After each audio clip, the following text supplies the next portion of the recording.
Hello friends, this is SP Singh and welcome to smarter everyday.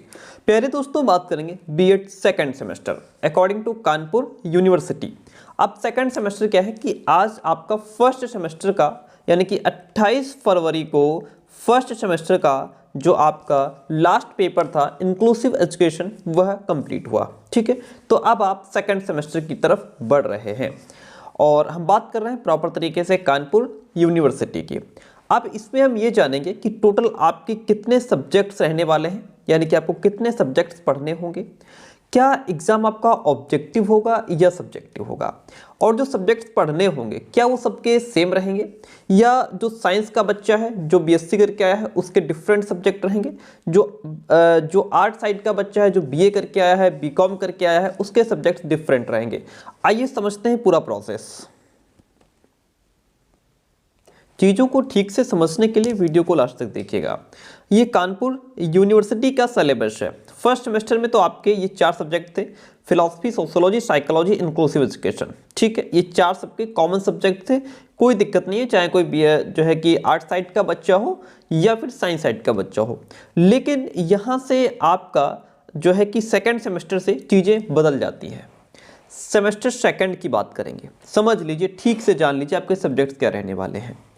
देखिए, second semester में भी first semester की तरह आपके 4 सब्जेक्ट होंगे। कितने सब्जेक्ट होंगे? 4। अंतर ये रहेगा कि सब्जेक्ट में डिफरेंस रहेगा। जैसे आपका ये पेपर फर्स्ट हो गया, पेडागोजी ऑफ स्कूल सब्जेक्ट 1। ठीक है, ये पेडागोजी सब्जेक्ट रहेगा, सब्जेक्ट का नाम लिखा नहीं है। Paper second, pedagogy of school subject second, यानी कि ये सेकंड सब्जेक्ट रहेगा, पेडागोजी का सब्जेक्ट का नाम यहाँ पे लिखा नहीं है। ओके, जो पेपर 3 है वह टेक्नोलॉजिकल पर्सपेक्टिव्स ऑफ एजुकेशन रहेगा।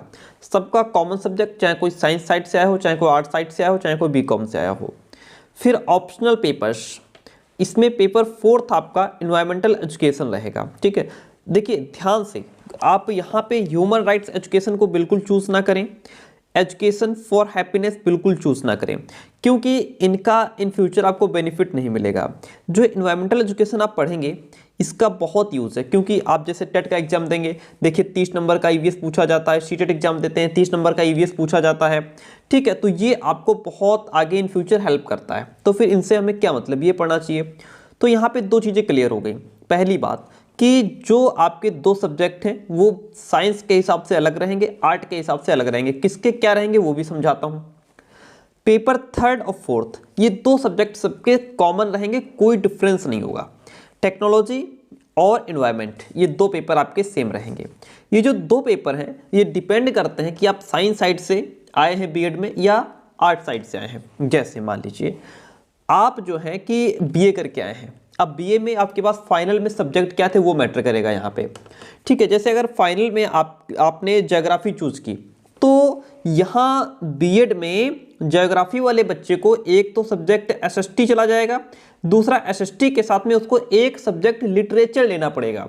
चाहे वो इंग्लिश भी ले सकता है, चाहे तो वो हिंदी भी ले सकता है, यदि उसका बैकग्राउंड हिंदी रहा है तो। ठीक है, तो एसएसटी हिंदी आप यहाँ पे ले सकते हैं या फिर एसएसटी इंग्लिश भी ले सकते हैं। जो बच्चा चाहे वो ज्योग्राफी से आया, ज्योग्राफी उसका सब्जेक्ट रहा हो बीए में, या पॉलिटिकल साइंस रहा हो, या एजुकेशन रहा हो, ठीक है, उसका यहाँ पे एक देखिए ज्योग्राफी, पॉलिटिकल साइंस, शिक्षा शास्त्र, इन सबका जो है एसएसटी रहेगा। एसएसटी के साथ में यहाँ पे हिंदी और इंग्लिश ले सकते हैं। जो बच्चा जिसके पास यहाँ पे होम साइंस रहा है बीए में, तो उसका बीएड में एक सब्जेक्ट तो होम साइंस का हो जाएगा, दूसरा होम साइंस के साथ वो इंग्लिश ले सकता है। ठीक है, एक सब्जेक्ट लिटरेचर में चला जाएगा। अब बात करते हैं बीएससी की। जो बच्चा बीएससी करके आया है, यदि बीएससी में वो उसके पास मैथ्स सब्जेक्ट रहा है तो यहाँ भी उसका एक तो मैथ्स रहेगा, दूसरा जो है वो फिजिकल साइंस रहेगा। ठीक है, क्लियर हो गया। जो मैथ्स करके आया है उसका सब्जेक्ट क्लियर हो गया चारों, एक मैथ्स रहेगा, फिजिकल साइंस रहेगा, टेक्नोलॉजी और इन्वायरमेंट। जो बच्चा बायोलॉजी से आया है उसका एक सब्जेक्ट बायोलॉजी रहेगा, एक फिजिकल साइंस रहेगा, तीसरा टेक्नोलॉजी, चौथा इन्वायरमेंट रहेगा। और बायोलॉजी हो गया, मैथ्स हो गया, और बच्चों के पास जैसे जूलॉजी भी होती है, बॉटनी भी होती है। जिनके पास जूलॉजी है, बॉटनी है, उनके साथ भी फिजिकल साइंस सब्जेक्ट लगा रहेगा, फिजिकल साइंस नहीं हटेगा। जो बच्चा बीकॉम करके आया है उसका जो है कि एक सब्जेक्ट तो वो कॉमर्स वाला रहेगा, कॉमर्स का, और दूसरा सब्जेक्ट उसका भी फिजिकल साइंस ही रहेगा। ओके, तो ये जो यहाँ पे सब्जेक्ट का कॉम्बिनेशन है, पहली बात तो हमने एक छोटी सी जानकारी आपको दे दी। दूसरी बात, आप अपने कॉलेज से जा करके एक बार उनसे कंफर्म कर लें श्योर 100% कि सर हमारे क्या सब्जेक्ट्स रहने वाले हैं। बिल्कुल एग्जाम के एंड टाइम तक बच्चों को नहीं क्लियर हो पाता कि हमारे सब्जेक्ट क्या रहने वाले हैं।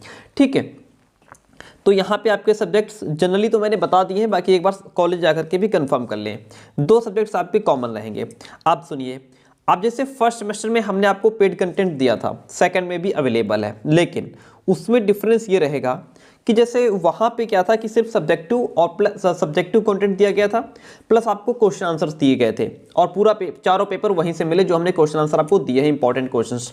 यहाँ पे आपको हमारे 1 लीनियर कहिए या फिर शॉर्ट नोट्स कहिए, 1 लीनियर यानी कि एक लाइन में क्वेश्चन आंसर, एक लाइन में क्वेश्चन कंप्लीट आपके। ठीक है, क्योंकि एग्जाम आपका जो है वहाँ ऑब्जेक्टिव होने वाला है। कैसा एग्जाम होने वाला है? फुल ऑब्जेक्टिव, चारों के चारों पेपर ऑब्जेक्टिव होंगे। 100 क्वेश्चन आपको देखने को मिलेंगे, 75 आपको अटेम्प्ट करने होंगे। ठीक है, अब हम यहाँ पे आपको देने वाले हैं शॉर्ट नोट्स, या फिर इसको 1 लीनियर कह सकते हैं। हम यहाँ पे आपको MCQs, मोस्ट इंपॉर्टेंट MCQs देने वाले हैं।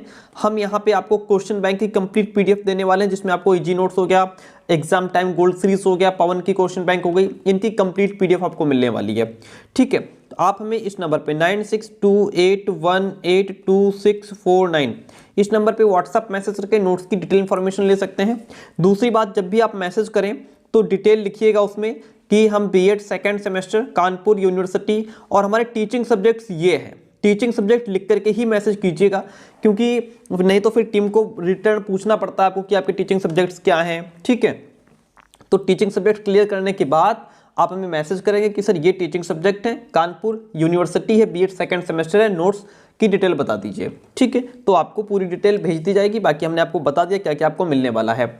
ध्यान रहे, हमारा कंटेंट लेने के बाद आपको बाहर से कुछ भी ना पढ़ने की आवश्यकता है, ना खरीदने की आवश्यकता है। जितना दिया जाएगा पेपर वहीं से मिलेगा। ओके, तो ये एक छोटी सी इन्फॉर्मेशन थी जो हमने आप तक शेयर की, और क्लासेस अभी जल्दी ही शुरू की जाएंगी इसकी। ठीक है, और भी अगर आपको कोई डाउट रहता है तो कमेंट बॉक्स में छोड़ दीजिए। Thank you so much.